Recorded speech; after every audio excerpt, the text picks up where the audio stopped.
Well, good evening to anyone who clicked on this link. I really appreciate it.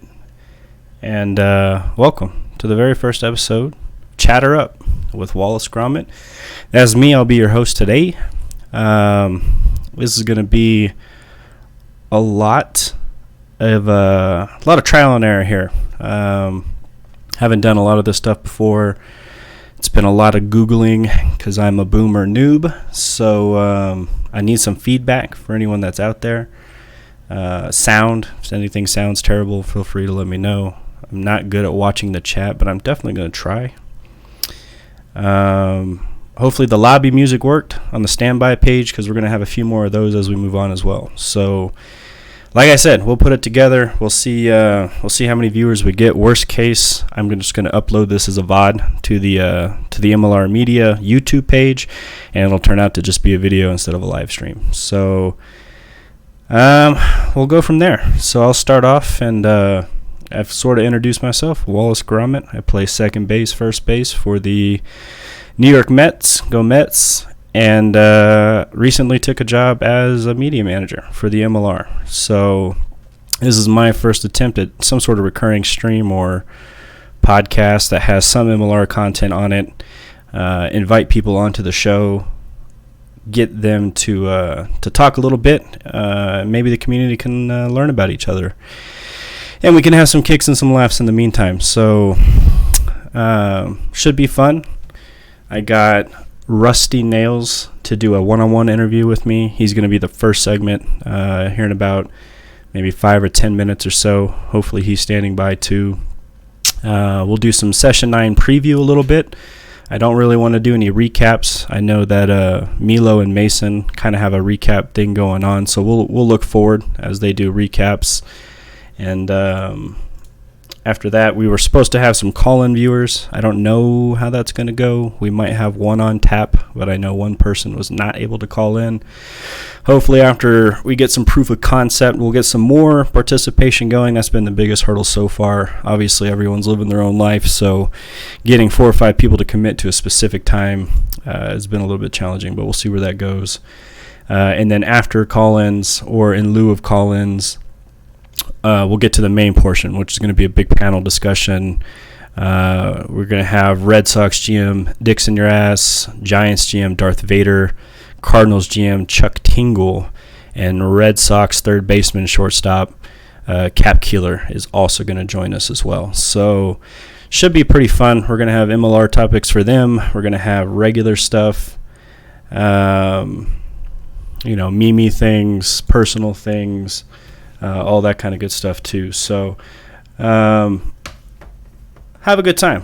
Hopefully it's not too scuff. And we'll see where it goes. So I think I'm going to try and move on pretty quickly. I thought I could fill 10 minutes, but it's not even close to that. So I'm going to move over to standby, see if this transition works. I'm going to hit up Rusty, and we're going to get Rusty in here. We're going to talk about a few things. So hopefully this works. We're going to try it right now.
whenever.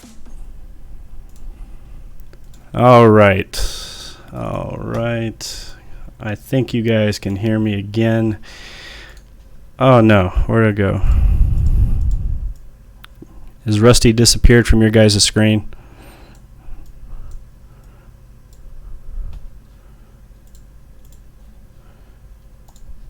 Oh, I have to leave it up. That's what the problem is. Okay. Yeah, Rusty is supposed to be the green square. Hopefully he's not green any longer. If you guys can let me know that. Rusty, can you hear us? I can indeed. Hello. Hopefully everyone else can hear Rusty. If you guys cannot hear Rusty, the time to say so is now.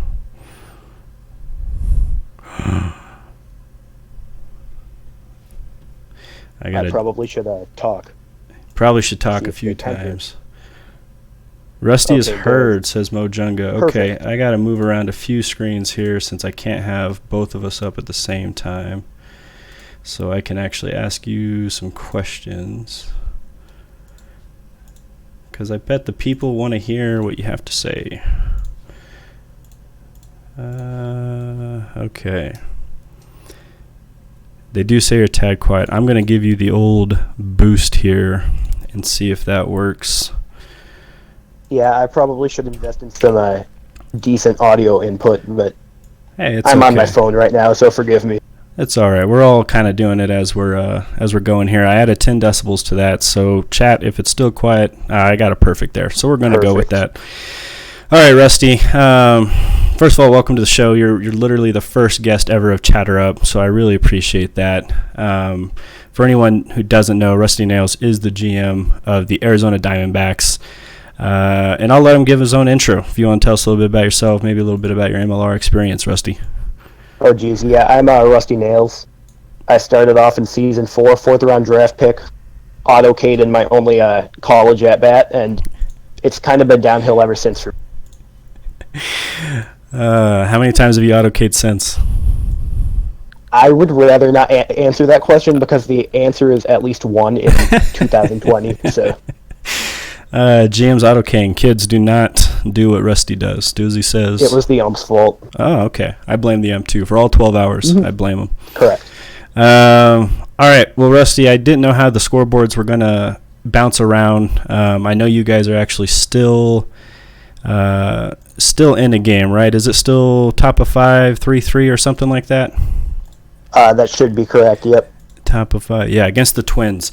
All tied up. All tied up. So how's this game gone? I haven't seen a box score. How's it been for you guys thus far? It's definitely been an interesting game because Chip has pitched really well except for the 3 solo home runs he's given up. Right. But now we got Jager in to kind of clutch us out here, keep us tied 3-3. Hopefully we can get to Jin Yang again, score some more runs and win. I feel relatively confident, honestly. Twins, pretty good squad. Obviously, you guys are doing pretty well as well. 5-2 currently, which is tied for the best record in the NL. And I think you guys are still locked up with the Rockies, 5-2. I'll fact check myself there. Yeah, that's right. So, pretty good season so far. What have you guys been doing? What's been successful? What hasn't been? What's been some of the secrets to your success? It's been interesting. Honestly, my main focus this season was this off season was just adding activity and good, solid players, solid people who are willing to contribute, willing to put the success of the team first. And I really think that's just the fact that everybody's just pitching in with scouting, everybody's just conversing, being just great people, great teammates, in addition to being able to hit. And some of the guys who are the quietest in Maine are the guys who are not only the loudest in our clubhouse, but they're the ones who are letting their bats speak for themselves. Yeah, those are always the sneaky guys that no one knows about, but they're always like the key cogs to the team, if that makes sense. So absolutely. That's good to hear on that part. I had set up a session recap from Session 7, but you were not the original interview person. So this creates a little bit of an awkward situation because that recap is against the Mets. So I don't know how deeply you want to go into that. It was a 4-1 game. The Mets did win.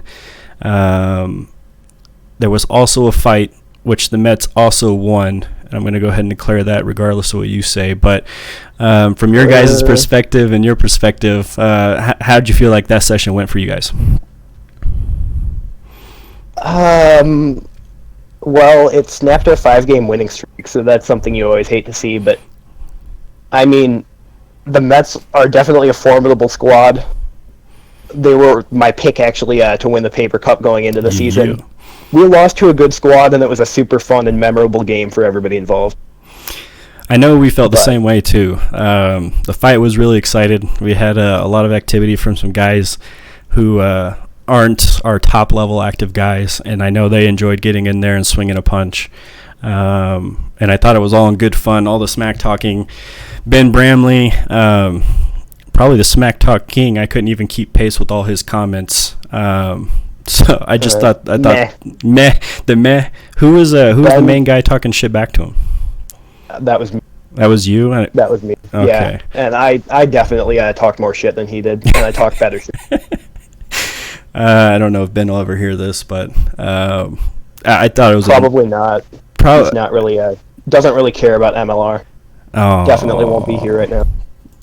Oh, wait a second. He might be in the chat. I got to look at this chat thing more often. Is he in the chat? He is. Oh, shoot. He's here. In the chat. Sorry. Ben is kind of cool, not going to lie. It was a fun game. I don't like him personally, but it was a fun game. I don't like him personally. I'm kidding, Ben. I love you. Ben, don't listen to that part. I'll edit it out on the VOD. Don't worry. Okay. Anyways, yeah. we'll move to the next one. Session 9. I did have up here too. My UI is all messed up now. Oh, you guys will have the Giants after this one. I know we don't like to look too far ahead, especially as a general manager, but Giants struggling a little bit in the win column, at least not what we're used to seeing out of that squad. But that being said, my observation is the Giants seem to be in every game they've played so far, or at least are within one or two carrying leads into the late part of the game, 5th or 6th inning. So I think there are a few bad bounces away from, maybe even being 500 or better. I don't know what your thoughts are, but what do you think the main pieces or strategies are going to be going into the Giants next week, Rusty? I think that the biggest mistake any team can make is just getting complacent and just writing off any particular game. So I can guarantee you the Diamondbacks as a team will not be complacent. We are totally going in to compete. The Giants are a genuinely good squad. They genuinely have way more potential than they've been performing to at this point. And I genuinely think they can pull off a run deep in the season. So honestly, it'll be an interesting session no matter what. You guys, it'll be close. I'm looking forward to that one, and I think I'm looking at the division now, like we said earlier, you and the Rockies are locked up. I feel like the Giants, the way we just described them, how it could be either way, I feel very similar to the Dad Gang as well. I know they're sitting at 3-4 right now, but I can't help but to notice every game, it seems like they're also just 1 or 2 runs in or out, and I think they've played a genuinely tougher schedule than most, and maybe someone can fact check me. I haven't really looked ahead at that. But I don't know what your overall thoughts on the division are. I think it's going to be closer, hopefully even a 3-team race as it gets down to the end. But what are your thoughts on just the NL West in general? NL West is honestly one of the most underrated division races. It's going to be close. No matter who takes it, it's going to get interesting toward the end of the season. And nobody's even close to out of it yet. Anybody has the potential to come back. It's going to be good. And if you can't pick your own team, so if the Diamondbacks can't bring it down at the end, who do you think has the best shot to take down the division?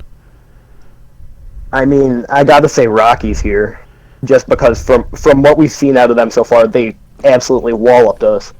They've just been a fantastic team. What was the count of that game when you played the Rockies earlier this year? 7-2, I think. What session was that? Oh, session 1. Oh, session 1. Okay, I see. Yeah. Mojongo's quick to tell us it was 7-2 as well. Keo also says the Dad Gang is 4-4. I haven't seen that result if they are, but it proves my point even more for the Dad Gang. Keo, there's going to be no Dad Gang slurring here. Consider me a fan of the Dad Gang as well. But moving on. What else do we have on the list? Oh, I wanted to get into your team dynamics a little bit. I know you said a little bit earlier in the interview, main goal is to add the activity, which is clearly showing up in your results. But do you have any specific ads that you've been overly excited about from that weren't on the roster last year? Yeah, I think just as a whole, the strategy that I took through the course of this offseason was adding some of the names who aren't necessarily as big, but they're going to be on. Like our entire pitching staff, looking like 4 of them we added. Actually, no, all 5 of them we got in the course of the offseason. 1 was like a 5th-round pick. 1 was our 1st-round pick, but that was Jackie Wacky, who we had already previously had. Just everybody, Dick Shot, Otway, they're all just fantastic, active people who we got because everybody was going for like the top tier name. But those guys are top tier. Same with like people like Pete Parker, Tyler Pilod, both of whom were undrafted free agents who like just kind of came out of nowhere. They've just been super great for us. It's an interesting strategy. Like you were saying, not going for the top profile names and kind of getting, I don't want to say middle tier because that's not what it is at all. Especially, I know Johnny Dickshot personally. It's kind of a good strategy, and it's clearly worked out for you, which has been cool to see. I think when the Diamondbacks are good, everyone enjoys it a little bit more, except for probably those NL West teams. Who did you guys, or who rather, do you have as your captains currently? Currently, our captains are Alexander West, Victor Patterson. Wow, I can't even think. Vic Patterson, and then Duke Silver, and Ray is not a captain for some reason. I don't know why, but how does that dynamic work? I only saw a little bit in the fight threads and the comments. I know you, Duke, and Ray kind of all commenting or almost overriding decisions on each other. Is there something I'm missing there, or that might help explain to the audience a little bit? Yeah, the basic dynamic of it is we all DFA each other a lot, and Duke and Vic just fight all the time, and they hate each other. Okay. It's fantastic team chemistry because it's just so terrible. Okay, that explains a lot, and I'm glad we had that clarification there. Rusty, I really appreciate it. I'm going to get into a few less baseball-y questions. I don't want to call them personal questions, but just something to throw it up a little bit. Maybe someone can hear a few different things about you. But I'm going to start with a really easy one and ask you what your favorite meme number is and why. 420. Best meme number. 420. Okay. I thought you might say Tyburn 327. I think he's in here. So 420 is probably a little bit better. No, I love Tyburn. Oh, okay. Tyburn's a great guy. There we go. I appreciate that. Not a good pitcher, but a great guy. I don't know. Oh, he's still here. Never mind. I'll edit that out too, Tyburn. Don't worry. What's your favorite Discord channel that is not a baseball channel? One of the extra channels. I actually cannot legally say because this channel does not officially exist, so I think I know which one it is. I'm that just not going to exist. Fair enough. Well, it doesn't exist, so I don't like it. What channel is that? Are you going to share or really not going to share? Why would I share? All right. It doesn't exist. All right. That's a channel that doesn't exist. Shout out to all my homies. Shout out to all the homies in the non-existent channel. All right, Rusty, you're commish. You are OOTC, at least as far as Chatter Up is concerned. What is your first official Office of the Commissioner act as a new OOTC member? When Sablo was gone, the idea was thrown around for the Sablo Panchez Memorial Award, but now he's back, so we can't have a memorial award for. Oh, I would first thing I would do, best, most wholesome, nicest player, Xander Ackley Memorial Award. Yeah. Xand, amazing guy, love the dude, miss him so much. I think a lot of people share that sentiment, and not to disclose too many MLR media staff secrets, but that is something we've kicked around. I think we've even brought it up. Maybe Matt's brought it up to the Awards Association. Having one of the awards named after Xan, I don't know in what capacity, but I think a lot of people around the league kind of share that view. So I back your first act as commissioner, and if you decide to run, I'll definitely vote for you if you can make that happen, man. My second act would be the ban Wheeler, by the way. I don't know if Wheeler's here. Wheeler, I'm not editing that out. I'm going to keep that in the VOD, so you can hear that. Keep it in. Staying on OOTC, going to put you on the spot for the spicy take. Of the 5 we have in office right now, who's your favorite OOTC member? All right, this is going to take a minute. I actually wrote them down on a list and ranked them with my reasons why. So number 5 is Woj. Won't let me into the Phillies clubhouse. What a jerk. I know, right? Number 4, Hank, and I literally just put the real ump slut for that. Fair. Whatever that means. And then for number 3, I put Matt, who overall is good, but he's too mean. Okay. My second favorite then, of course, is Zelk. Okay. He's a Packers fan, but he does say Michigan is better than Wisconsin, so you have to take some points off there. Interesting dynamic. And then number 1, of course, is everybody's favorite commissioner, Jeffrey Levert. He's my dad. Please come back, Jeffy. Love you. Wasn't expecting the Jeff shout out, so that's exciting. Jeff, I know you're not listening for a fact, so it doesn't matter if I edit that in or out. What do we have left here? We already got the preview. Talked about your Discords. Man, I think we covered the whole lot of it. I can't think of anything else to ask you, but I'm going to give you a minute or two. I don't know if you have any shout-outs you want to do. It could be team-related, division-related, random person-related. But if you want to take a minute or two before I outro you, go ahead, man. Yeah, just a couple shout-outs. Shout-out to Duke and Vic. Both of you suck equally. Also, shout-out to Ray, Alex, and the rest of the team for just being incredible and just banding around. And that brings me to the last and greatest shout-out, which is, of course, to the man, the myth, the MLR legend, Louis Scoville. Not a day goes by where I don't think about you, where I don't miss you. You are the true MLR GOAT. You are the true Arizona Diamondbacks GOAT. Greatest player to ever live. Louis, wherever you are right now, 500 gifting in the sky. We love you, Louis.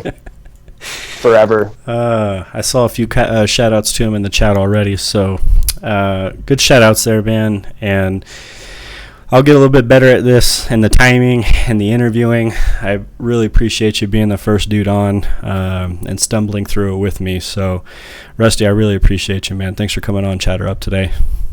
Oh, my pleasure. Thanks for having me. Guys, I'm going to outro out back to a standby so I can get rid of Rusty, and then we'll go into a little bit of session 9 preview here. So bear with us just one sec.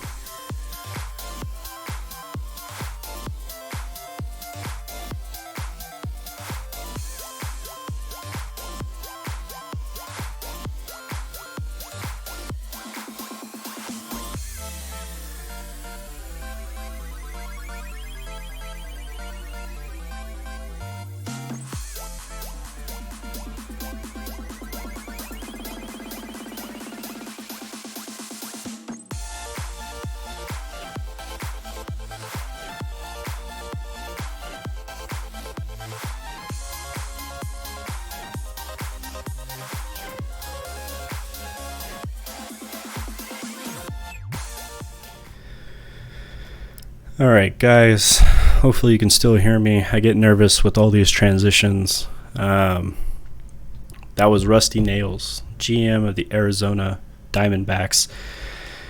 Touched on a few things there. They're having a really good season, 5-2 currently, deadlocked with the Twins right now. Top of 5th for the current session 8, so could easily be 6-2 after this. Playing around the top of the division, so what Rusty's doing over there objectively, as much as I like the guy, really have him going in a good direction. I think it's a really good team dynamic with his captains. They're clearly all like each other, I think, despite the act that they have going on. So good on Arizona. I am glad the Mets beat them, though, and definitely beat them in the fight. I was more proud of beating them in the fight than even the game. So thanks again, Rusty, if you're listening, helping me stumble through the first part of the segment here. So we're going to move on to some previewing. Like I said, we have a podcast that's going on with Milo and Mason and I think a few other people where they're kind of focusing on recaps, and it's more SportsCenter style where they're going to hit it fast pace. The goal for this pod/stream is to be a little bit more conversational. Hopefully last a little bit longer, giggity. That being said, it's only 30 minutes in right now, so I don't know how the timing is, but we're going to keep playing around with it. But I'm kind of just going to go top to bottom real quick. I'm not going to be too in-depth with the preview. I'm going to also bring that into the panel discussion, which will be a little bit later with the 4 people I mentioned. They're a little bit smarter than me anyway, so I listened to their opinion on that. But we're going to have the first game up here is going to be the Yankees visiting the White Sox. 2 teams that are kind of on opposite ends of the spectrums right now. The Yankees having a pretty good season on top of the AL East, at least for now, depending on how the session ends. White Sox, who I'm a fan of, in Kyle Corbet's betting server, I actually put a bet on the White Sox to win it all before the season started. I don't know how that's going to turn out, but I know they've had a lot of roster turnover going on, and I know Jay-Z just took over recently, who willingly, I think JC is going to be a guest probably next week. I know he kind of had some interest in this as well. It's been really interesting getting the guest around, but like I said, to keep it shorter, I'm going to go ahead and say the Yankees will take this one down. As much as I'm not a fan of the crosstown rivals, I think they have a little bit better of a team right now. Even though they're visiting, they won't have the park factors in their side. Next game up, we have the Baltimore Oreos. Hashtag EEE for those who know what it is. They'll be visiting the Texas Rangers. Same kind of situation as the previous game. Oreos seem to be on the up and up, or at least they're going to be competing for the AL East title for sure. It's a very good run squad over there with Larry Longshot. And the Rangers, who I do think are trending the right way, still quite aren't over the hump just yet. And I hope to see the Rangers and the Brewers are kind of similar in my mind as far as teams that are kind of knocking on the door to turn it around. So in the same vein as the previous game, though, I am going to go with the Oreos. Egyptian enlarging eggplant connection there. I think the Birds are going to take that one down. The game after that, I think, is going to be a pretty heavyweight game. The Boston Red Sox, who also are going to be in the NL or the AL East, competing for that crown, visiting the Oakland Athletics, who I've umped actually twice so far this year. Also having a really good season. I actually think the A's are one of the better teams, despite their score this session that's going on. I like what they've been doing there. The Red Sox have grown on me this year, probably because we're sharing an MILR team with them. Shout out to the Miracles. And I have 2 Red Sox on the podcast today. I promise you that was an accident. Again, the shuffling of the guest. I would never have 2 on, or at least I would try not to anyways. But we'll have their GM and one of their rookies on later. Because they're on the stream and I need to create some hot takes, I'm going to take the A's in that game so they can yell at me a little bit later on. So we'll move on to the next one there. Another good game going to be the Colt 45s with the Blue Jays. The Blue Jays, again, rounding out a really tough AL East division. No team worse than 3-4 there. I know the Yankees won, but before that there was only one game separating everyone. I feel like the Jays have either won big or they lose big, and hopefully someone can fact check me there. I didn't dig too deep into that one, but I think there's a lot of 7-0, 9-0 games going both ways for them. The 45s, I think, are a team that could be a paper cup, a real paper cup contender. I think they have a good group of guys. They're clearly focused. I feel like they have a good locker room dynamic. I find myself rooting for them a little bit on the other side of the aisle. So on that vein, I'm going to pick them to beat the Jays, but I would not be surprised if the Jays pull that one off. I think it goes either way for sure. Rounding out the AL East, the Tampa Bay Rays. They are that 3-4 team in the AL East, but they've also had a few close games that I also believe could go either way. So the Rays have been right there too, and they're playing against the Indians, who had some steam going recently. I think I saw in the Discord earlier that they lost today. It's been a little bit of a down season there, but Speedo has the team. I think they're moving in the right direction. I think their second half of the season could be a lot better moving forward. But that being said, I think I'll take the Rays in this one. I think it's a very close game, though. I don't think anyone's blowing anyone out there. AL Central action. AL Central's been, in my opinion, one of the more interesting divisions this year, at least with the top three teams, Royals, Twins, and Tigers. This will be a game of the Twins against the Royals, visiting the Royals. Tigers, of course, had the crazy game last week where everyone had them winning. I think in the power rankings, everyone had already even ranked them where they want to be, and they kind of had that last inning collapse. But still a good squad. I think it's a solid squad. I think I might have talking about the Tigers. I skipped over them, guys. I'm sorry. My old man eyes. Tigers are playing the Brewers. So let me switch gears a little bit. The Brewers, one of those teams I mentioned earlier that I think they're up and coming. Tigers have been kind of, in the middle of the road. I just gave a short explanation for them. Give me the Tigers in this one. By 2 or 3 runs. I won't get too specific. I'm going to let that be decided a little bit later by the panel.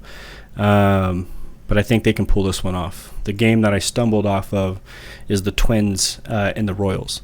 Both atop the division right now. 5-3. It looks like the Royals, I think they beat the Giants today by 1. So the standings aren't quite 1-1 yet. But winner probably going to be in a short command of the division. I don't think anyone runs away with this division at all, but this will be a big game. I'm going to say the Royals do it. My twin friends don't hate me, Homer, Knocker, Art. But I think this is a close game too. I think it's a real fun game. Angels, Mariners. The Angels have... They need to swing in our game so we can finish the game. So if anyone knows any of the Angels, we have 1 out left. Tell them to swing. The Mariners obviously have had an interesting season, losing a GM through the middle of the year. It's been a little bit tougher for them. I think I'm going to pick the Angels just because Seattle's just been a little bit more inconsistent. I think eventually they will find their stride, but obviously a little bit of rebuilding to do there, or at least restructuring to get everything straight away. We got the Fishes and the Pirates after that. Pittsburgh, the last undefeated team in the MLR. And actually, I'm going to check the scoreboard just to see what their score was. I think they were involved in a pretty close game still. They're down to Boston, actually. That'll be a fun conversation to have later on. Top of 6, 0 outs. So Boston trying to be the team that gives the Pirates their first loss.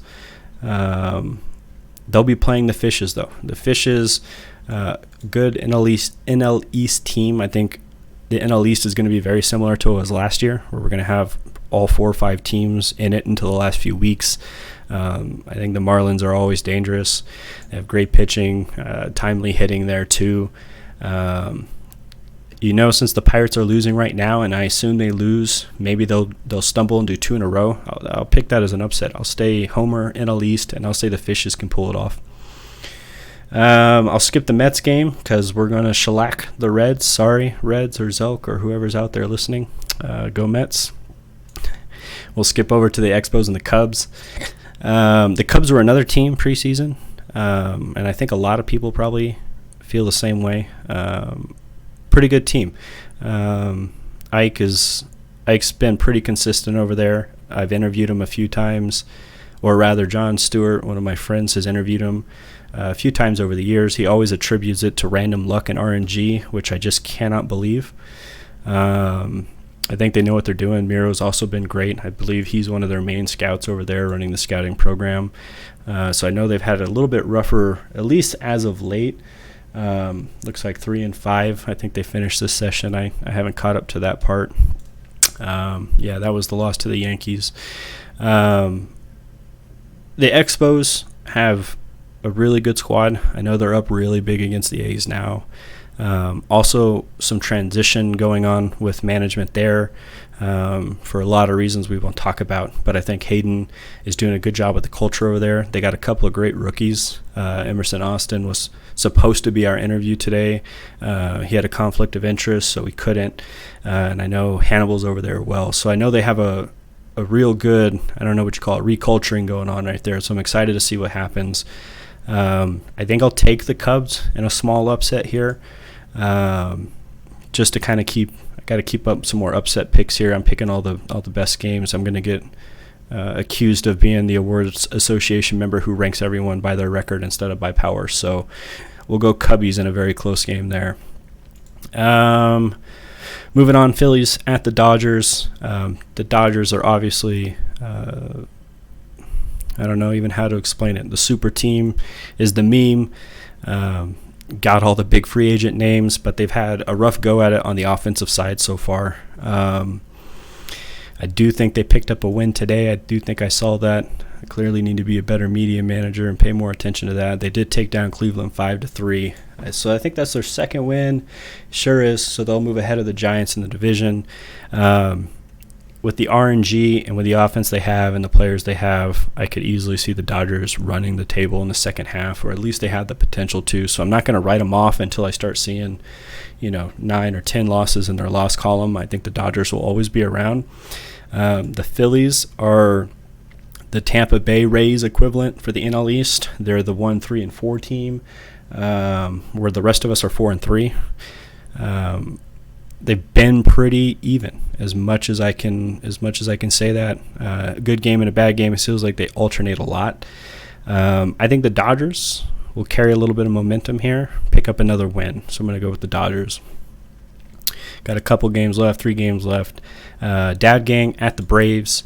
I will be the first to say I feel slightly biased towards the Braves. They're 4 and 3, all 4 wins, I believe, are against NL East opponents, and all 3 losses are outside of the division. So it's a very interesting dynamic. But something tells me their scouting division is much improved. I feel like every game they could probably score 8 or more runs. So I kind of have an affinity for them.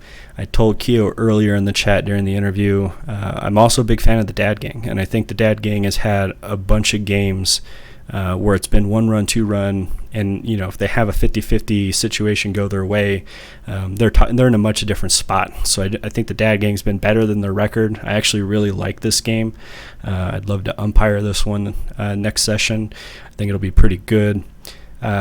Since I mentioned Keo's name earlier, I'm going to pick the Dad Gang. I don't know if anyone on the Braves is in the chat, but this is one that can go either way. But I'll stay Dad Gang for the sake of parity here. Next game, Rockies and the Cardinals. Is it also, I think, a really good game? The Rockies, like we mentioned a few times earlier with Rusty, 5-2 right now, tied for the best division or best record in the NL. And the Rockies, I've had power ranked pretty high most of the year. I think the Rockies have probably one of the more mature locker rooms. I know they're always not out in Maine, at least in the channels I go to, but something tells me there's a lot of activity there, and it shows in their record. And I think the Rockies can be a major player for the Paper Cup. Maybe even play the Mets in the NLCS or something like that. Who knows? But I do like the Rocky Gang. And the Cardinals, after a rough start, clearly are bouncing back. The Mets actually played them earlier in the year. They might have been our 3rd or 4th game. I can't quite remember. It was a close game. Phillip threw an amazing game, and the Cardinals also seem pretty consistent moving into the middle part of the season. If it stays a low-scoring game, I like the Rockies in this one, and I think it will be low-scoring, so I'm going to pick the Rockies. And our last game to round it out, which I talked to a little bit with Rusty, it's his Diamondbacks against the Giants. I won't go too far into the Diamondback side of things. We talked about them.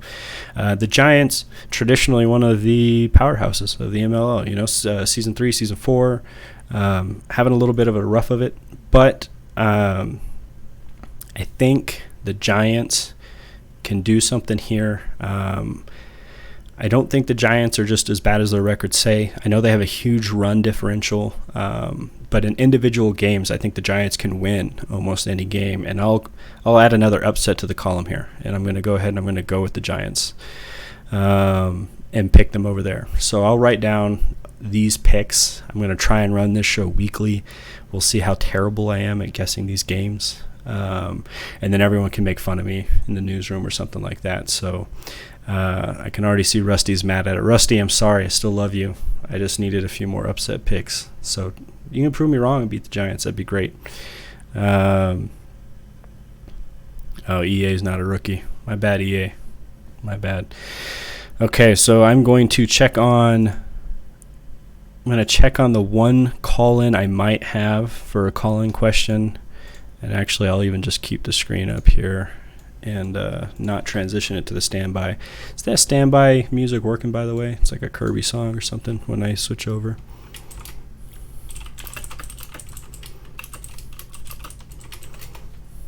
Very nice.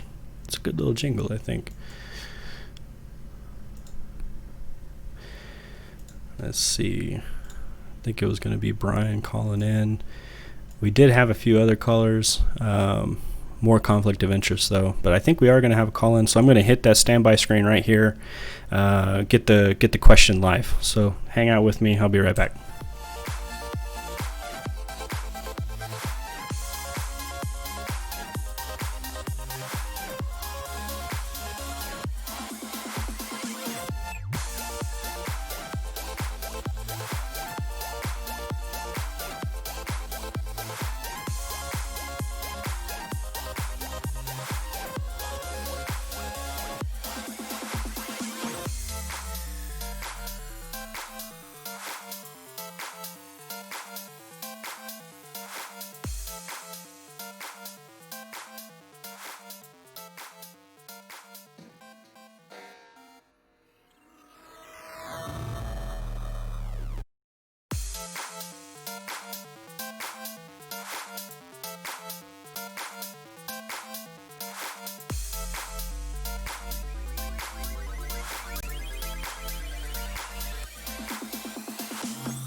All right. Audience, can you hear me still?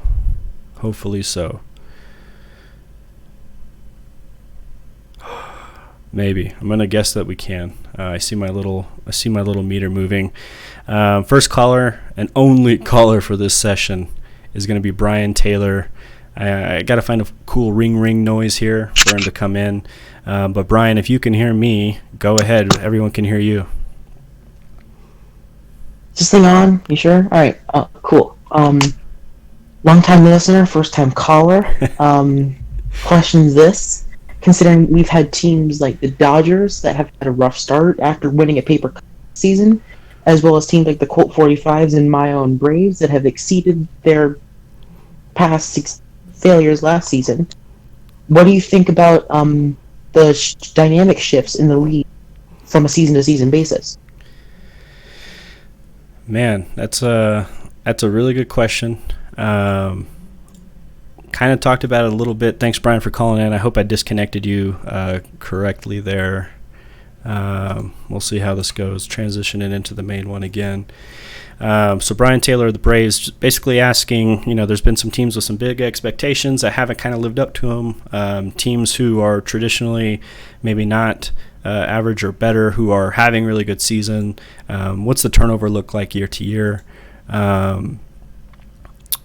I think it works a little bit like real sports. I think your teams that have the good scouting system set up, who have a core of 3, 4, 5 players who come year to year, those teams are generally, going to be 500 or better.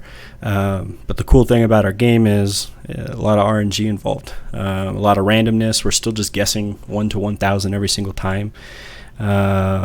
So it's going to be easy to fall up and down, or at least game to game. The Mets are a great example. I mean, we were 2-8 last year at some point. We had an early GM change, but a lot of our infrastructure was the same. We had a lot of the same captains, same scouting system with tweaks here and there.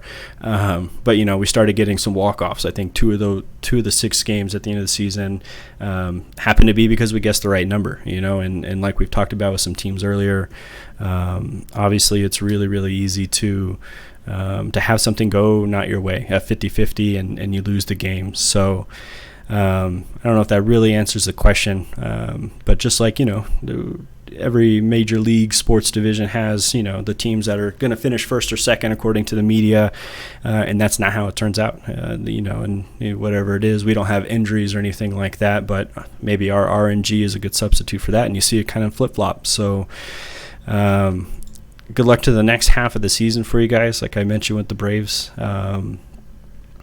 I think you guys are on the up and up. I hope you have a comeback season. I know 2 seasons ago was a really good year for the Braves. And like I said, I don't think the Dodgers are out of it at 2-7. I think they can win each game, specific to your question. And hopefully it's not a given yet. Maybe they'll find their offense somewhere, and maybe it'll stick around. And that's our caller.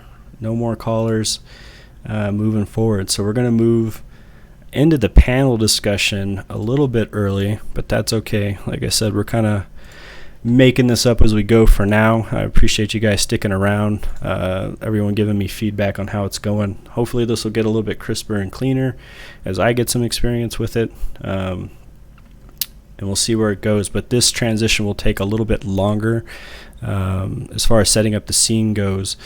So I'm going to throw you on the standby again so you can listen to that sweet music. It is a Kirby Dream World remix for the original Game Boy, and I believe for the NES, for those who are wondering. So give me a second. Let me see if our panel is ready, and I'll be right back.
And I'll let you know when we're going to transition in here.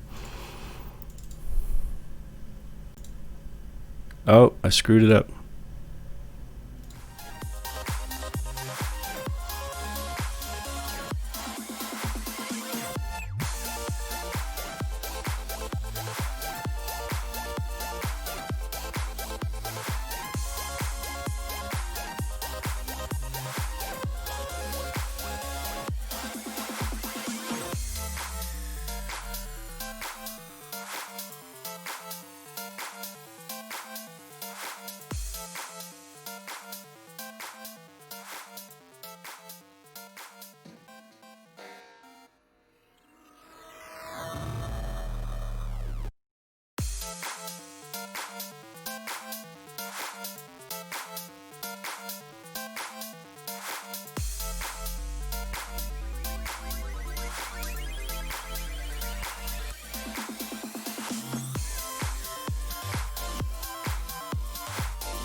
Okay, I think we're back. If you guys in the chat can give me a thumbs up on the audio, like I said, I'm always worried about it, but we are here with our panel.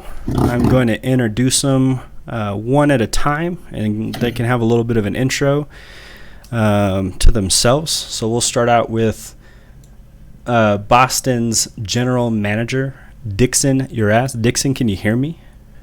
I can hear you loud and clear, Wally. How you doing today, sir? I'm pretty good.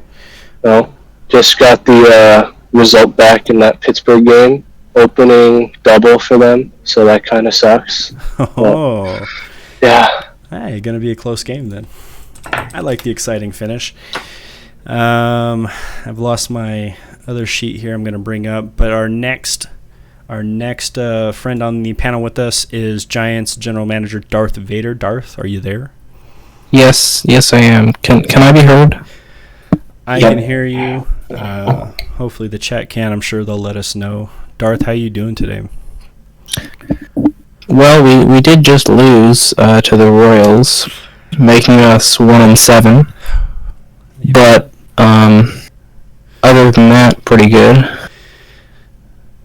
Let's see, who else do I have here? We have general manager of the St. Louis Cardinals, Mr. Chuck Tingle. Chuck, can you hear me?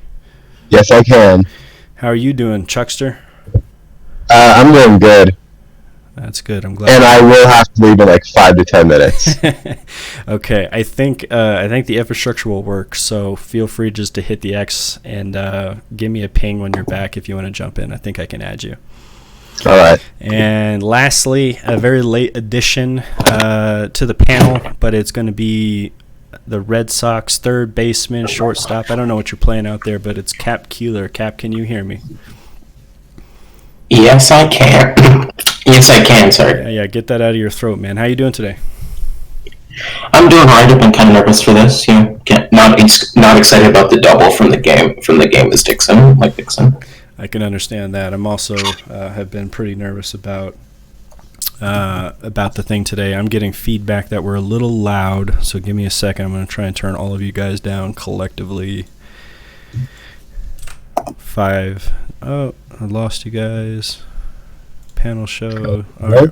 Sorry, we're right back. Buttons and hotkeys have not been done to me, or have not been good to me. Okay, so I think we have everyone here. Thank you guys all for joining. You are the first panel of Chatter Up. So from the depths of my soul, I appreciate it. We're gonna hit some topics here. Just kind of go around the bend a little bit. Like I said, I have the standings and the playoff standings races up here to reference. Hopefully it's big enough to see. I suspect for the viewers out there, if you're on mobile, it'll be a little bit tough, but it's there for reference. But we'll start in the NL, and actually, since we don't have Tingle for too much longer, let's start in the NL Central, everyone's favorite pingable place. But Tingle, what is your overall feeling with the division and specifically where you guys are at in it right now? Well, I mean, so the Pirates have been undefeated. They're going hot. So they're going to be the team to beat in the Central. I really don't see I don't see the Reds passing the Pirates in standings. 2 games behind right now, it looks like. And you guys just one more game behind that at 3 or 4. I know we're about midway through. But what are your prospects? Do you guys think you can get to the finish line and take down the division, or do you think the Pirates are too far ahead? Yeah, we're going to go for a wild card spot. Very cool. And let's see, NL wild card. You guys are just 1 game back there too. So a lot of separating still to be had. And you panelers out there, I don't know if you have any of your if you want to add to this NL Central or ping to it, you guys have any thoughts there? No? Okay, fine. We'll move on to your guys' divisions then. We'll move over to the West since Vader's here. Vader, I know we mentioned a few times, I think you guys 1 win on the year so far, but I know you guys have had a lot of close games, and Dodgers are just a game ahead of you. But do you feel there's still a wild card push in it for you guys? I mean, I think we'll have to see, but I don't think it's impossible that we could win a few games and get into the wild card. As I wrote in my article about why our team was so bad, there's a lot of luck involved in this game, right. And if the luck starts coming our way a little bit more, I think that we could climb back in there, but it's a long way to go. Yeah, NL West, pretty good division. I like the Rockies, D-backs, and Padres. I know we've said that a few times. So I hope you guys can definitely make a run into that one, at least a little bit. And then to appease our ALS members, our AL East members here, Dixon, I'll let you go first since you're in charge of the whole shebang. The AL East obviously is super close. I know the Yankees get a win today, so they're technically a half a game up. But everyone's right there. I mean, what are your thoughts on it, man? I mean, going into this season, I never really expected it to be like this close. Like at the beginning, we were like 0-2, and all the other teams were like 2-0 and stuff. And I was like, "Dang, we kind of falling behind here." But we ended up coming back, and now it's like every team's tied for first or like within one game. It's just like basically the second half of the season is going to set the division. So we just got to hope that we have the best second half, and then we can take it. Cap, you want to follow up there? Yeah, I definitely agree with Dixon on that. We got to have a strong half, and we also kind of have to hope for the Yankees to kind of fall apart a bit because they have the tiebreaker over everybody in the AL East. I'm pretty sure right now, something like that. So we need to get over them. I can hear that. I'm always down for the Yankees to not win a game or two, but you didn't hear that from me or on this platform. So all of our secrets on that one. Let's hit a few neutral divisions. Let's stay on the East Coast, the NL. I had the chat exploding to me that I'm not reacting enough that the Mets won. So reaction, the Mets won. We're 5-3 now. I think we're the first person to finish, so we're going to be in a similar situation where we're half a game up for a small part, but we are the exact same as the AL East. Everyone is 4-3 or was, and we have a 3-4 team. Tingle, I'll start with you. Do you have any thoughts on the NL East as of right now? I'm really. I'll say this. I know that you're on the Mets, but I really like the Braves for the NL East. Yeah, they have a lot of really good hitters. I mean, I just saw the total base leaderboards, and there's like 4 Braves in the top 10. No, I like the Braves a lot. Darth, if you had to pick a winner out of this division, no pressure, obviously, from the Mets side, who would you place your bets on? Well, I think that probably the team I would have to go with is the Marlins. I think that they have a good strategy with their small roster. They're very, very consistent. They, and I mean, I remember them as being a new team, but they've got a lot of players who have been here for a long time, and they didn't have a ton of off-season turnover, I don't think. So I would have to go with them to take away the division. I like that pick too, even as a Mets homer, obviously, but the Marlins did take it down last year. It was an extremely close division race. They had a lot of tiebreakers, but I think that experience you're talking about definitely pays off. And Cap, I'll go to you. I want the same question, though. If you had to pick a division winner, who do you have in the NL East? I'd pick the Braves, honestly. Their offense really speaks to me as like it's just flat out better than the rest of the NL East, in my opinion. Maybe the Expos, but they've kind of been a little bit inconsistent at times. Yeah, Braves, I do feel like the Braves scouting, and I don't even know who their main scouter is. I don't know if it's Dookie or what, but something tells me. I heard it was Michael Williams. Is it really Michael Williams? Man, well, good on Michael Williams. No, I'm kidding. Yeah, Michael Williams doesn't believe in scouting, does he? He's the gut swing every time guy. Yeah. Who did I leave He out? said he listened to scouting this past game, so. Oh, shoot. Well, dang. Dixon, I left you out. Pick an NL East winner. Well, I mean, I guess it's kind of a little biased because, you know, they're MILR team affiliate, but, like, I'm pretty sure the Mets, they're going to take it. I mean, you saw their second half last year. I feel like they're going to be able to pull it off again this year. or like a little 6-2, come out on top again. I definitely would take it, and I know we are undefeated with Sablo coming, or at least when Sablo's in the roster, we're 5-0, 0-3 without him.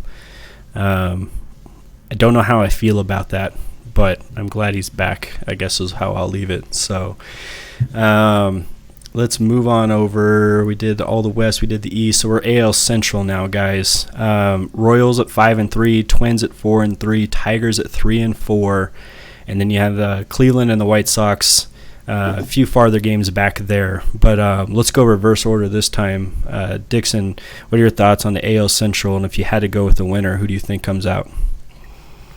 I mean, before we decide on a winner, I just want to talk about how that division's kind of like flipped on its head. Because I remember last year it was like they were all like really close, except for it was like one team or something. But it was like down to the wire. And this season it seems like I'm pretty sure the White Sox already have more losses this year than they did last season. So it's just like surprising. Yeah, amen. But I think the Royals are probably gonna take it. I mean, after that like miracle comeback win over the Tigers, I feel like the Tigers are demoralized, and the Twins are good, but I don't know if they're good enough. And like if the Royals stay hot, I think they're gonna keep on taking it all the way to the end. Yeah, White Sox, I want to say we're 10-6. Someone out there can fact check me. I think they were 10-6 and missed the playoffs. So the AL Central was definitely a little bit more stacked last year, at least in the pace that they're going on now. Let's go. Let's keep it Red Sox. Cap, how do you feel about the Central? The Central is interesting to me. It's not that strong of a division as it was last year, obviously. Like, I wasn't around for that, but just hearing about it. I believe in the Twins, honestly.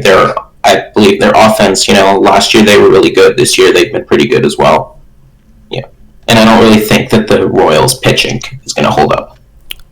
That's fair. Darth, you want to add anything to that or go in a different direction? I don't know. I think the Royals are a pretty good team. After having just faced them, I think they have pretty good hitting, as they always have, especially. I don't know about their pitching, but their hitting has been very good. And Tingle, Yep. Who are you picking? AL Central? AL Central. Gotta be the Indians. Ah, my man. No, we just go Isotopes. That's fair. What are the Indian 2-6? Hey, it could happen. The Mets were 2-8 at one point. It definitely could happen. Let's round it out. Let's hit the West. That's the only one we're missing. AL West. Starting to feel like the Colts might be pulling away a little bit. The A's and the Angels, both 4-3, and actually, I guess the Angels 4-4 now after losing today. And the Mariners and the Rangers, both for their own reasons, towards the bottom, 2-5 each. But Tingle, if we have you for a little bit longer, let's start with you. What are your thoughts on the AL West? The Colts are gonna run away with it. I mean, do you think the AL West can get a second team in the wild card out of there? yeah, sure, why not? Vader? Yeah. Oh, Vader, can you hear me? Yes. Can anyone catch the Colts in that division?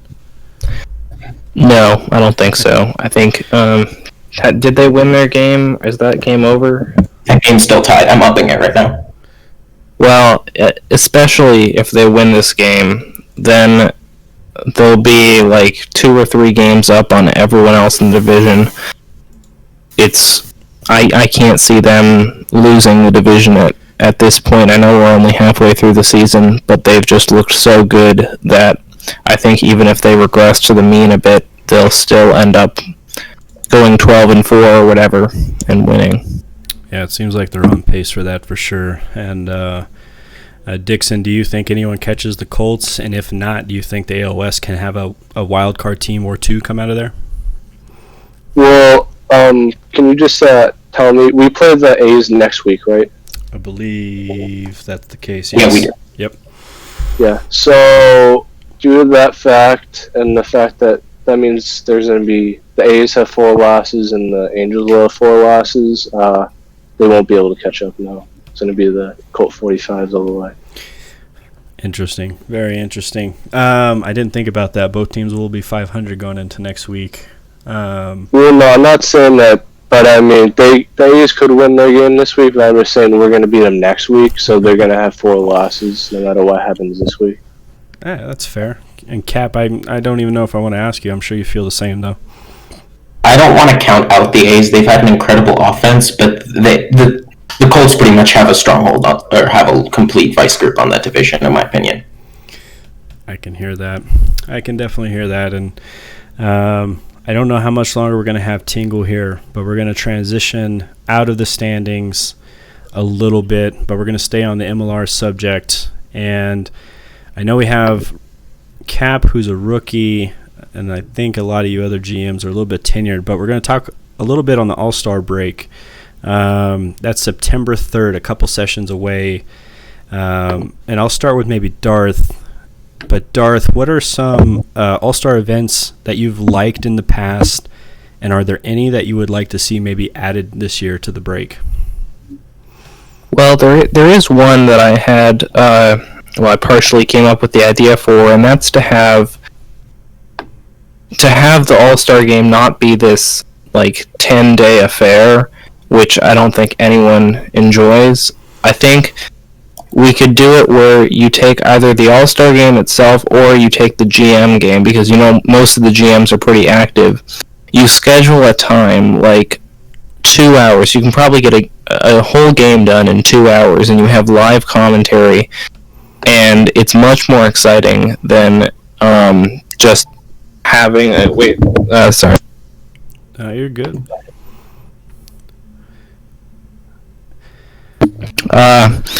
So as I was saying, I might have to leave early as well. I'm not sure how long I have here, but having a game with live commentary would be much more exciting than how it currently is, especially for the GM game, and so I'd like to see that happen. That's pretty interesting, actually. And for both you and Tingle, interrupt me if you guys need to bounce. We'll outro you real quick. And like I said, I think you can just leave the call and it'll be good. But I like the idea of having the 2 hour with the commentary. Get 20 people to agree to a 2 hour time block, even like we did now, getting you guys on, putting it on a stream and letting it be talked through. Tingle, do you feel kind of the same way about that, or do you have other All-Star changes you'd like to see in the break, or what are your general thoughts on that? I like the idea of a commentating game. I mean, you think we can get 20 people to all have a 2 hour block and just take it down real quick? Yeah, no, I would look towards Alex Ball or whatever some of the other speed leagues are. Right. How long those games take. Anybody here play Alex Ball? Those games, I ump those games. Those games take they're supposed to be 45 to an hour, but they always take 3 hours. They're never What slows them down, Cap? A lot of things slow them down. Umpire, pitchers, pitching weird, arguments about rules, those always happen. Because we don't have the ump website, we have to use the calc, so when we have to do infield in and runners stopping, it gets horribly messed up. That makes sense to me. Yeah, if I was a pitcher in Alex Ball, I would just call infield in like every other play. Is that done on Reddit, or is that just in the Discord? It's in a Discord server. It's a special server. Oh, special. Sorry, I'm not special enough. Dixon. Every time. Dixon, I've left you out, man. What are your general feelings on All-Star break? Things you like, things you don't like, things you'd change? What do you want, man? I think I agree that the games kind of take too long. It definitely should be shorter. And, I mean, I know a lot of people have been saying they want to get, the season, shortened. And I feel like one of the best ways is to shorten the All-Star break or move it even. It's supposed to be September 3rd to whenever. but I feel like you can move it to the end or something and have it run during the playoffs. But like, I'd say try to do stuff to make it shorter, like a commentated game or something would be pretty cool. So you were saying run it like what, concurrently with the playoffs? If let's say it stays at 10 days, just run it at the same time the first round of the playoffs are going. Yeah, maybe something like that, or I guess similar. But like, I know at least for us, we were out after the first round last year. It kind of gets boring after a while. So like having something going on, maybe move it to a second round or something to keep people involved might be better. So question for the whole panel then, how many days is the right number of days for an All-Star break? I'd say maybe like 7-8 days. Doesn't need to be like 10 days, a full session. 7 or 8. Yeah, I like like 7-8 days, slightly shorter, but if for All Stars, they're not gonna auto, and they're not gonna be slow. I actually autoed last year, or a couple of years ago in the All-Star game because I didn't know it was happening. Well, that seems like a you problem. How did you not know you were on the All-Star team? Well, I knew I was on the All-Star team, but I don't know actually what happened. But I specifically remember autoing in the All-Star game. I think I got subbed out. Would anybody be game to pull an MLB and make the All-Star game or home run derby give home field advantage? For the paper? No. No. It doesn't matter. It doesn't, but like, why? Of course, I want the paper cup to be in New York City. I think it matters. We should play the New York Cup in Alaska, or the New York Cup, the Paper Cup in Alaska. No, yeah, Paper Cup should dictate home field advantage, but For the All-Star. actually, yeah, exactly. For them. I was gonna say something really stupid. I was gonna say whichever team won the All-Star game should be the host city for the Paper Cup. Ah. I don't think it can work like that. Maybe not. Okay, everyone. Anyone have any last thoughts? I'm gonna move us on from the All-Star break. Otherwise. Oh shit! Pirates scored. Oh. Yeah. Back-to-back doubles, yeah. Back-to-back doubles. I'm gonna mute myself and cry for a bit. No, I'm kidding. So does that make it 3-3, top of 6? Yeah. Yep. Still 0 out. Yeah. The Pirates Reset. are going to lose because Ickna bet on the Red Sox. Yes, we should be fine, but Oh dang! Ickna bet on the Red Sox. Holy Pirates cow! made it. The Pirates won on the last out last week. Okay, they're gonna do it again. Yeah, Emmer Buck, top of 6, pinch hit, 2-run shot to keep them undefeated. It was pretty impressive, honestly. I don't know how they. So keep doing I it. have to go, but I will probably be back if this goes like another 20 minutes or so. So. Okay, well, we're going to see if everything works when you exit, but I appreciate you All right. hanging on for now, and fingers crossed, everyone. Yeah. Let's see what happens. I'm nervous. Well, they got to leave the call first.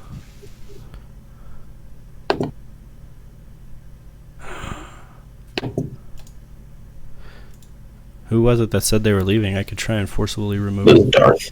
Darth. Let's see if it works. Oh, shoot. Let's see if I can fix this up here. Actually, I think it looks good enough. We're just going to keep it. Yeah, you can still see the scroll line. Okay. So we've lost Darth, but that's okay. We're going to move on to what hopefully we get some hot takes here. This is our chance to make people mad, and we're going to do a few Mount Rushmores. So the idea of the Mount Rushmore is you're going to give me the 4 people you would put up on your Mount Rushmore based on, obviously, the subject. And we're going to try and rotate a few subjects here. So we're going to start.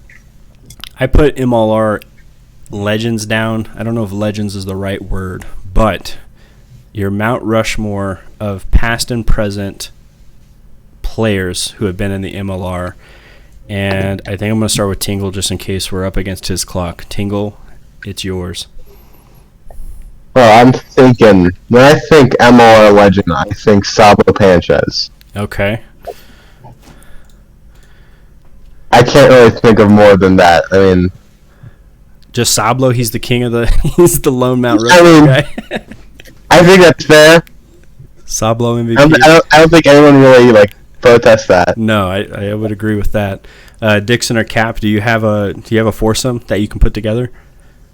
I've got two people in my head right now: Dakota, Carolina, Montana, and Superbone Three Finger. Okay, DCM and Superbone. I like those.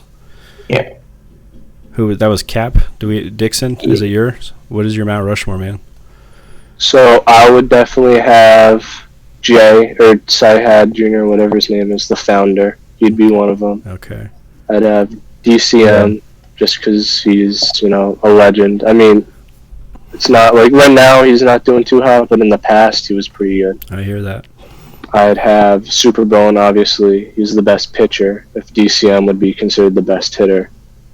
And then, I don't know, for fourth, I guess, you have to go with Sabo, just because I'd say he's a legend of, the Discord server or something. I mean, yeah, I guess that's what I have to say. I can hear that.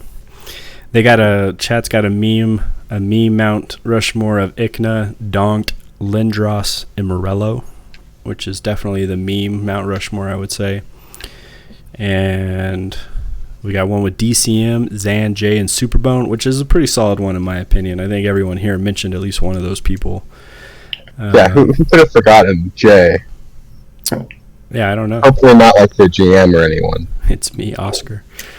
GMs, don't forget your players. Rule of thumb. Okay, let's go to an easier one, and one close to my heart and my stomach. But give me the Mount Rushmore, and this can be snacks, can be individual items, or it can be whole meals. But Dixon, we'll start with you. Give me our Mount Rushmore of food in general. So I'd have to go with the Cheez-Its. I'm a big fan of Cheez-Its. We have to put pasta up there. Okay. I'd say waffles next. And last but not least, I don't know. This is honestly, it's tough to choose. I have my favorite food and snack, but it's hard to come up with four. Last one. Cheez-Its. I don't know the last time I've had a Cheez-It. I have 4 boxes of them in my room right now. Probably gonna have a camera on. Do you like any of the variations, or is it the OG Cheez-Its that are the ones that do it for you?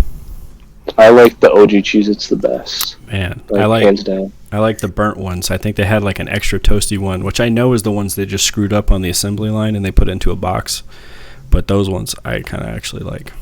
Yeah, those ones are really good too. I'd say those and the OG ones are the only ones that I can say are. They can be separate on the Mount Rushmore. The extra toasty one. Two different foods. I'll accept that. I'll accept that. Cap, tell me about your favorite foods, Mount Rushmore. If I had to put 4 on a Mount Rushmore, it'd be Skittles, steak, French fries, and tacos.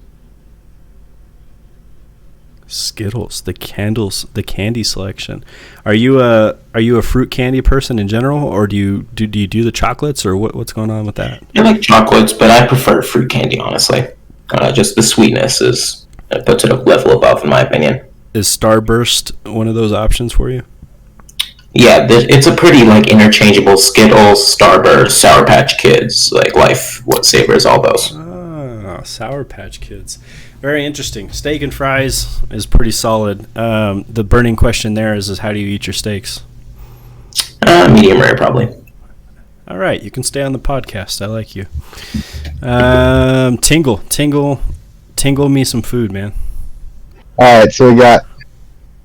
I know Dixon said noodles. Pasta. So I'm gonna put just noodles in general. Okay. I'm putting pizza on there. Okay.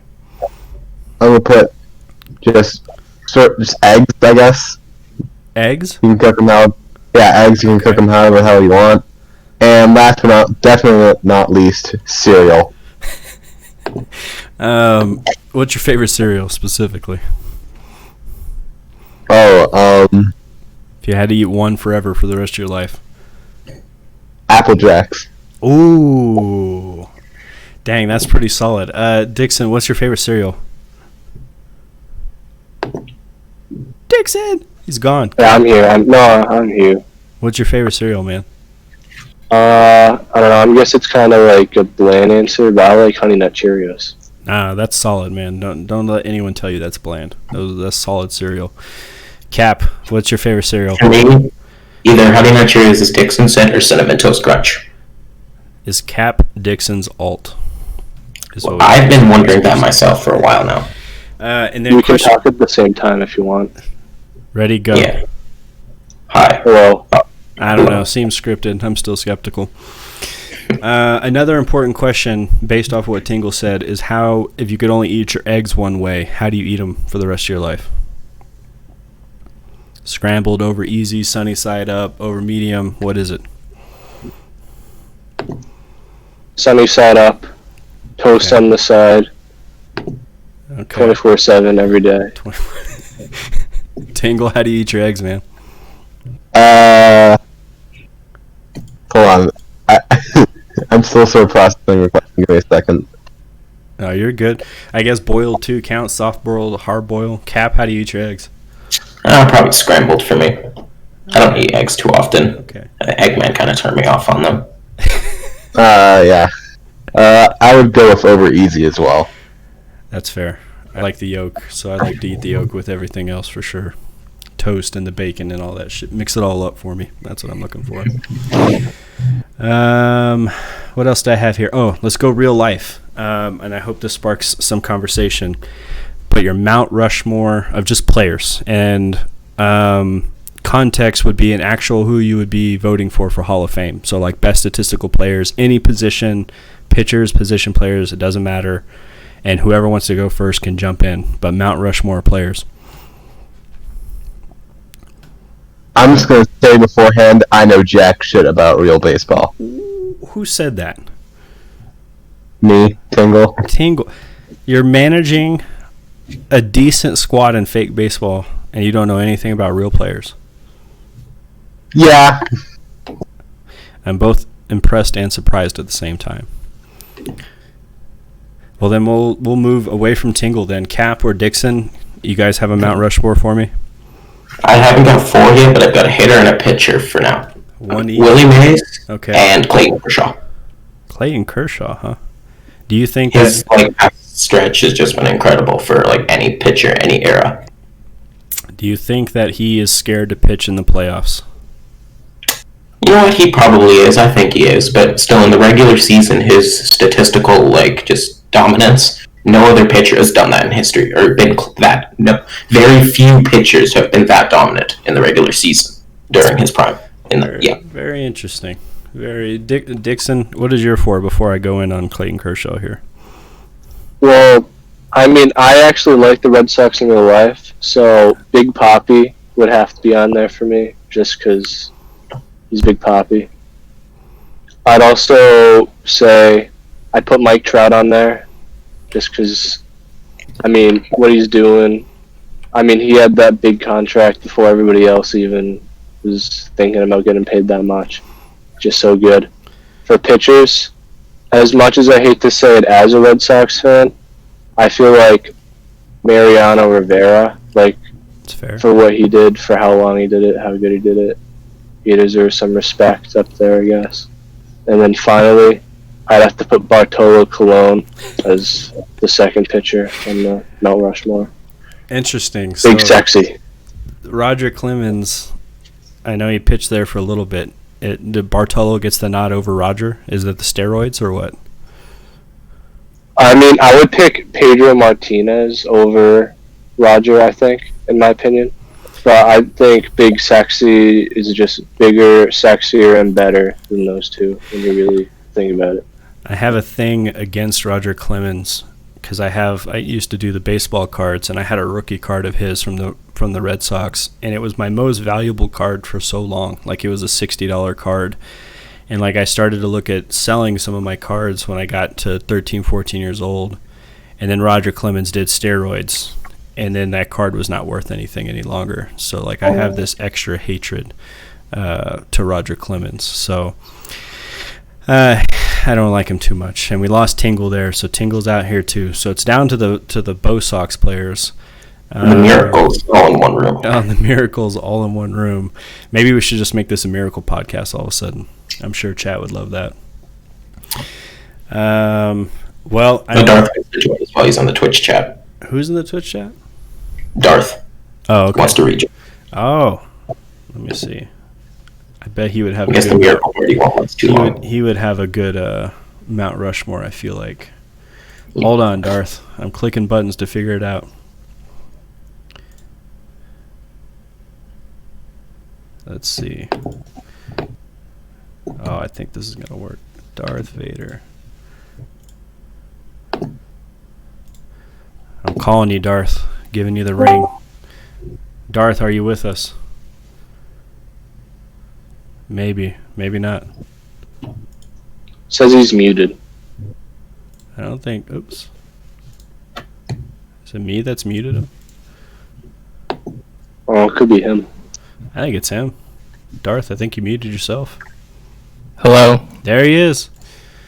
Oh, okay. Yeah, no, I had muted myself before, and I guess it remembered that. It was a smart remembering. Darth, I'm hyper curious in yours. I don't know if you've been listening, but what is your Mount Rushmore of actual real-life MLR or MLB players? Well, I would have to start with Babe Ruth. That's fair. And then... Hank Aaron, I think. Fair. I like the home run guys.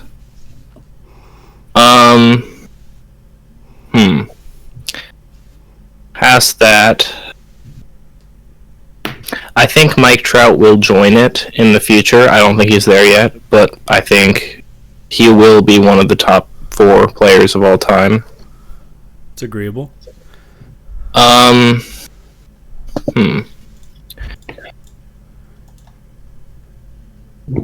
Maybe, I mean, I'm a Yankees fan, so I would hate to say like Ted Williams, but I think he might deserve a place.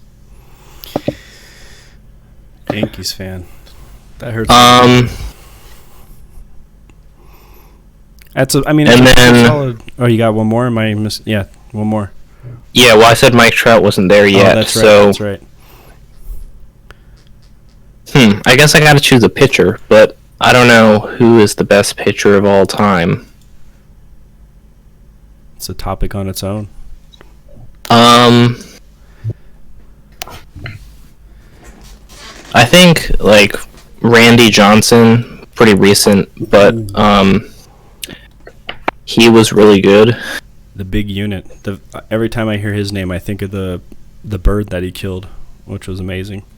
Yeah, and he's the best pitcher that I can think of right now. So I'm going to go with him in addition to the other 3. That D-bat when him and Kurt Schilling was on the same team, and I can't remember what year that was, 2000, 2001 maybe. That was a ridiculously sick combo. I'm seeing Sandy Koufax, Pedro Martinez, Roger Clemens up here, Nolan Ryan even. All probably good answers for that. I kind of want to switch it up and go off topic a little bit, not to surprise you guys, and I think most of you are younger fellers here, but what is the stance on steroids and getting into the Hall of Fame to you guys? Is that an automatic no, or what? I mean, what's everyone's stand on that? I think steroids shouldn't stop someone from being in the Hall of Fame. Everyone was doing in the steroid era. Is like nowadays, that's probably a no-no because that's not it's not the widely like accepted thing as it was back then. But for players in the 2000s, like Barry Bonds, Alex Rodriguez, I think they should be in the Hall of Fame even if they use steroids. You other guys, you agree, disagree? I would say that I kind of agree, but I also think that the people who didn't use steroids, or at least I guess we can't ever be totally sure, but the people who were pretty sure didn't use steroids, like Derek Jeter, for example, I think those people should get in the Hall of Fame before the people who use steroids. So I'd be okay with Barry Bonds and all those guys getting in but I'd prefer them get in via the whatever the Veterans Committee is called. I think they changed the name. Dixon, are you the last out here? Yeah, so I would say, like, I guess, like, players from the 90s, like, I don't think Frank Thomas used steroids, or Ken Griffey, I don't think he did either. Like, guys like that were, like, from that era and were really good. I don't know if, like, who is and who isn't in the Hall of Fame already. But I'd say people that played in that era and did as well as the people with steroids should get in first, and then those people, and, like, the train of thought that Darth had. But I don't think they should be shut out, no. And, like, I guess a guy like Pete Rose, I mean, he did, like, gambling or something, right? What was his deal? Betting on baseball, and that's a great one. How do you guys feel about Pete? Personally, with Pete Rose, I don't like the guy because he has a bunch of other allegations against him, other than the cheating, and he agreed to get banned from baseball for life. He agreed to his punishment, so he shouldn't then now be asking to be in the Hall of Fame. He agreed to it. I think he's even recently asked to be reinstated, which seems, slightly the opposite of what, like you were saying, he asked for it or he agreed to it, and now he's trying to get back in. Probably so he can be in the Hall of Fame. Yeah. Interesting. Very interesting. I think you should let Pete in. If we're going to let the steroid guys in, let the gambler in. But I'm a degenerate gambler myself, so maybe I just am akin to him or something. Okay, I'm going to move it off. We're going to hit the last Mount Rushmore. And this one is going to be the biggest hot take one, and I'm pretty proud of myself for this one. But we have 5 members of the Office of Commissioner, and there are 4 spots on Mount Rushmore. So I need everyone's OOTC Mount Rushmore where you're leaving out one of them. And I'm going to start with Darth. All right. So to be clear, this is like current OOTC and not all time. Not all time. We're talking Hank, Matt, Isaac, Zelk, and Jeff. All right. Well, or if someone else wants to jump in before Darth, I I can feel it turning. This one's pretty easy for me. Zelk's made a habit of muting me on the server, That's true. So I'm going to leave him off and give him a big middle finger. Yeah, and everyone else can be on except Zelk. It's fair. It's fair. So I think Matt and Hank have been on the longest. I think I'm right on that. So I'm going to keep them on. And then Isaac was on my team, and I drafted him, so I can't exactly take him off. Okay. So I guess I'm going to have to leave off one of Jeff or Zelk. And I think I'll leave off Jeff just because I don't know. I can't really distinguish between them, and I can't think of anything that would distinguish between them, so I think I'm just going to go with Jeff because it's a longer name. Woj, like, Jeff Dinger Hitter? Longer last name, Dinger Hitter. Dinger Hitter. That's fair. So we have Zelk's off so far. Jeff's off. Dixon, you're up. So for me, the first 3 are easy.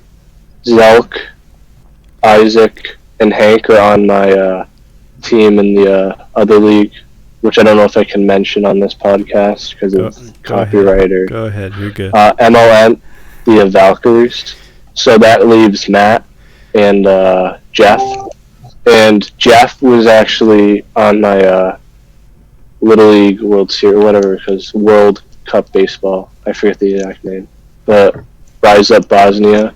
So unfortunately for Matt, that leaves him off. But it's not because of him, it's because everybody else has a much That's fair. tighter You have a team connection. Yeah. Rise Up Bosnia. That's fair. But boo to Rekovic. Also, Tingle's back. Tingle is back. Tingle, are you aware of the most recent question?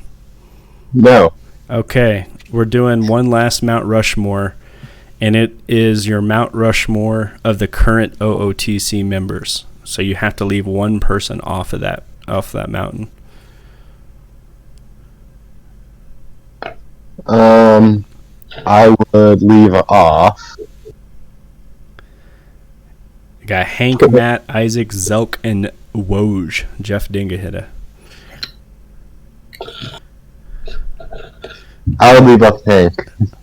Oh, the head umpire. I think everyone left off a different person for the most part, which is the parody makes me very happy there. Rekovich beat the Grizzlies in the MLN, so screw all of you guys that are on that team, by the way, Dixon. It's just me, and we're better than you guys. So. Yeah, by 4 runs. You definitely are better than us. Okay, so that's all 4 of those.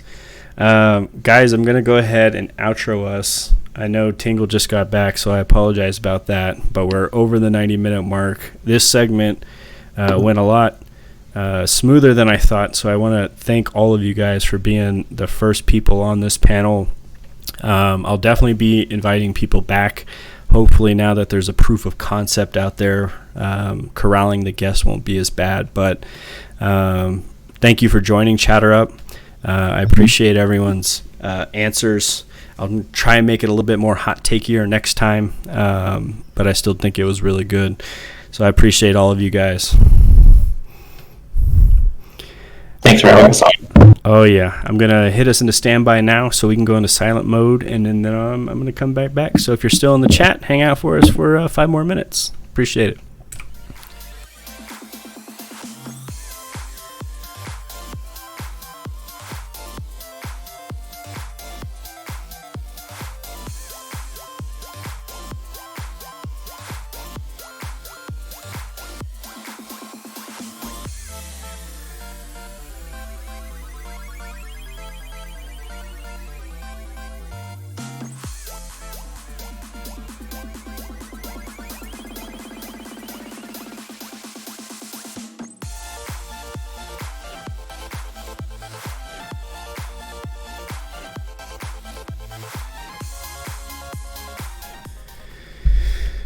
All right, guys. I think we're back. Hopefully it's just me that you can hear. That was our panel section. Thanks again to Dixon, Cap, Darth, Chuck, all for being a part of the very first Chatter Up panel. I think it was great. Try to get around the topics. I think it got a little bit more conversational at the end. Had them hopping in and out, so I really appreciate you guys making the time for us. Chat, make sure you guys give them a high five, virtual hug, or whatever you're into. I'm not here to judge. But that's going to kind of bring us to the end here. I don't have anything else scheduled. We are going to try and make this recurring to some degree. The weekends I thought would be pretty good for us, but I don't know if that's going to be the case moving forward. So hopefully every 7 to 10 days or so. I'll check the viewer counts after this. Obviously, there's the chance we just do VODs moving forward. Just depending on how many people are actually watching. So we'll see how that goes. I do want to thank the sponsors for the show. Those sponsors are Tight Pants, Stretching Seams since 2019. Also by Feet, a Marlin story, and also Jeff Dingerhitter for the final vote in the OOTC Foundation. Thank you guys for sponsoring the show. MLR Media Department takes on all kinds of sponsors, so if you want to be a sponsor, please stop by the Discord. There's a link on the Twitch channel here. You can be a sponsor, throw it in the suggestion box, and I can put you up here. Also on the website, the MLRredaballmedia.com. Be sure to check us out. It's not an official website or anything like that. There's other good websites out there. The write-up comes to mind immediately, but a lot of the media guys are writing there, so you can check out all the articles. Hopefully we'll be expanding on it soon going forward as well. So thanks, guys, everyone in the chat for hanging out with us. I will try to get this uploaded and dropped tomorrow. as a VOD. So if you missed any of it, you can catch up to it a little bit. Pass it around to the other people, throw it into the dugouts. Maybe some of the guys that don't hang out in Maine quite as often. But hopefully it wasn't a complete waste of anyone's time. Like I said, it was a pilot program, so hopefully all the transitioning went okay. Everyone could hear everything okay. If you have any suggestions or recommendations for content, like I said, hit up the MLR media server. We have both those channels in there, and let us know. And we'll make some improvements and add some cool stuff. But outside of that, I think I'm going to end it here. Appreciate you hanging out. But this is Wallace Grommet. We're going to sign out of the very first episode of Chatter Up. Hope you guys have a good evening. Watch some UFC fights tonight if they're not already going. Have a good one, guys.